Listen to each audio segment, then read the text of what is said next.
about a few months ago, I bought a big box full of really stupid DVDs, and I got the box, and it was filled with 4 copies of every crap film imaginable. What else can you do but review them all?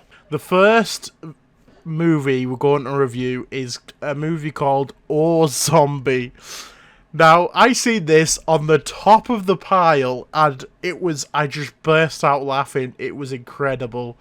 So naturally, I brought over my good friend Declan to help me review this really, really weird and bizarre film. So, without further ado, here's my tat review. Enjoy.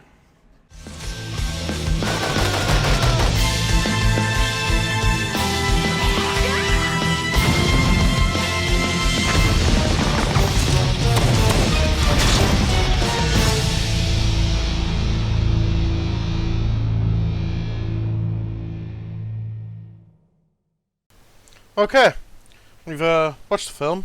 Yes. It's a bit Why does it exist? why does it exist? Yeah, but as like a crap B movie, then if you're going to start watching this film from the title or Zombie, you know what you're going to get. I think It's like, someone who has a weird fetish for shit. Like, you might enjoy the shit, but it's still shit. if you've seen like Sharknado and stuff, you know like what these kind of films are. They're supposed to be horror, but not really taking itself seriously. There was multiple moments where we were like, why are they doing this? Why does this make sense? Which it doesn't. But to be honest, like, B movies don't make sense. These kind of stupid B movies don't make sense. Yeah. Really, and You know what? When I think about the time and effort and all these people coming together to make this film, I just think someone had to watch that film and put it on DVD and give it the green light. So what I really want to ask, I'm not going to summarise it. I'm just going to ask a question. It's just like, were they blind? Were they blind when they released this film? honestly, Were they deaf as well? Because some of the phrases and the jokes are shit. honestly though, it is, for what it is, and for what you're getting yourself into, it's crap, but it's funny because it's crap. Okay, what's the plot like, Declan? The plot, it's non-existent. There isn't any plot. Well, there's the plot, but there's no motivation for it. The Last Jedi has a better plot. It starts off with a perfect recreation of Osama bin Laden's death. And then we just suddenly cut to this helicopter, getting, took over by the zombies. Osama falls in the ocean. And then we have this lovely beach scene where we have a perfect reenactment of the film Jaws, Yeah. but with Osama bin Laden as the shark. He's beard on the surface of the water. and then it just cuts. And then it It's cuts soldiers to in the like desert. God knows how many months later when there's like a million zombies out. Scale of time. There's no There's no scale of time. You don't know how much time has went by. Well, we see a few characters after this, army people, and we instantly thought when we see these, what kind of army is this? How informal army? It's like really bad roleplay.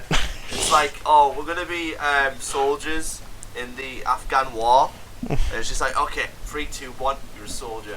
And you're a shit job. It's like people who are doing roleplay, but they haven't looked into the roles properly. The action hero guy, who kept taking his top off every 30 seconds. He kept on. There's one character. His entire character was just taking his top off. And then we had the British guy, who died instantly. He's second to die. Oh, yeah, it was Second one to die.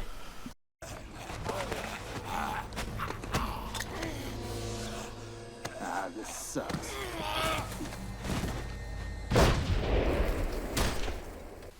No, because one guy dies, and then the other one dies. Like, two die. Oh yeah, two die straight off the bat. Yeah. The captain and this other dude.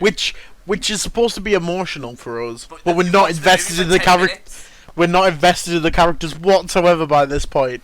One of my favourite lines in that movie as well is when the British guy dies and the fit blonde girl who like he has a thing with, like when she finds out he's bit, she goes, "You were supposed to have my babies." I was supposed to have your babies. And I was just like, such a beautiful piece of dialogue. And then he gets blew up. And then he dies. Yeah. A small child comes over. He's like, "Oh, hey, kid," and they talk for a little bit. And that entire section with the child is just pointless. Yeah. There is no point to that section whatsoever. My favourite point is when the kid tries to speak to him in his native language. And then the guy goes, I can't understand you. And then but I like it. But I like you. And then he proceeds to speak to the child in English, not simplified English. He's just like proper English. I'm just like the logic. He can't hear you, man. I have no idea what you just said, but I like you. Well, there was no point to that scene, like plot-wise whatsoever. And then they find the kid's parents within the next scene. I'm like, what the fuck? That wasn't a journey. That was a little stop off. That made me into another point. There was a lot of scenes in that was just totally pointless going forwards. Beanie Babies is my favorite. There was an entire story about Beanie Babies, and which was the most character development we got in the entire film. We got an entire lecture about Beanie Babies. Stuffed animal toys, the Beanie Babies. Yeah, I remember those. She had hundreds of them. After she filled up all the bookshelves in the house, she started buying special cabinets to put them in. And then about 5 minutes later, we get a lecture about divorce courts. Yeah, the fucking dog. So why are you called DC? Oh yeah, because divorce court. Because I went through the divorce court. Right. So how did the film end then? Skipping a bit. And there's not going to be a sequel. There's not going to be a sequel because they killed Osama bin Laden at the end. Spoiler alert. Did they? He blew him up with an RPG, Declan. And he didn't fucking die? He blew him up at point blank range with an RPG. The entire base exploded. And he just has a bit of steam on him. A bit of steam. Actually, no, it looks more like fucking flour. He walks out with flour. Special effects. The shit. The end. Just to say that there was a hell of a lot of stock assets in there. And you could tell. Like we weren't expecting them to blow everything up, but there was a lot of the same blood spatter when they were shooting the guns. Hey, first of all, the blood looked like someone had spilt a bottle of bloody cranberry juice, and then we had grenades. Now, if they couldn't find a stock explosion, what they do this genius thing where an explosion looked like a bag of flour, just flying into the air, like someone that just grabbed it and went yeet.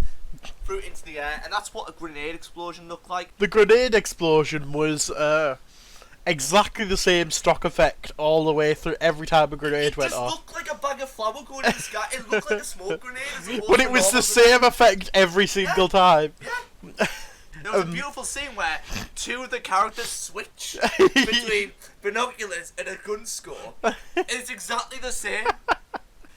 There was another instance of that was we have an overhead view of an airplane AC-130 type thing. For fuck's sake. Yeah, there's an AC-130 type thing, and we were seeing them bombing up, and then about 3 seconds later, we have another AC-130 view of the previous AC-130 going over the top of it, which is a bit bizarre. Yeah.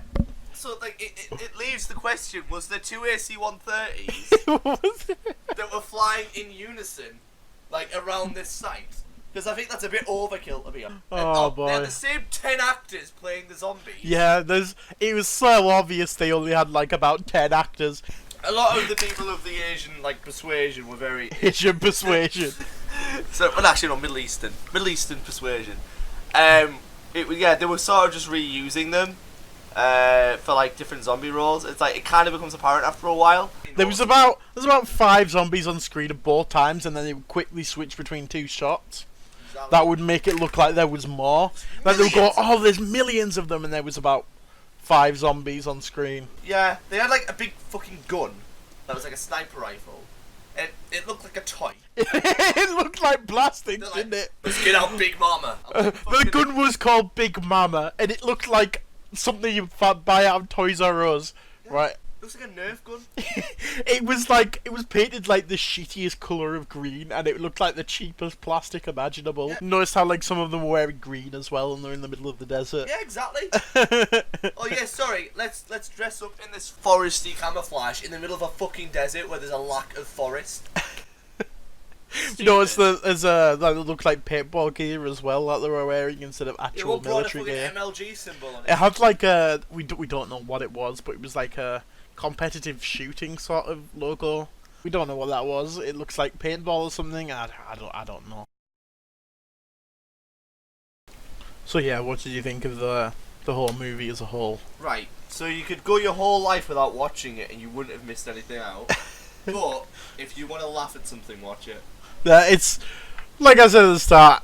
For what it is, it's a laugh, right? It doesn't take itself very seriously.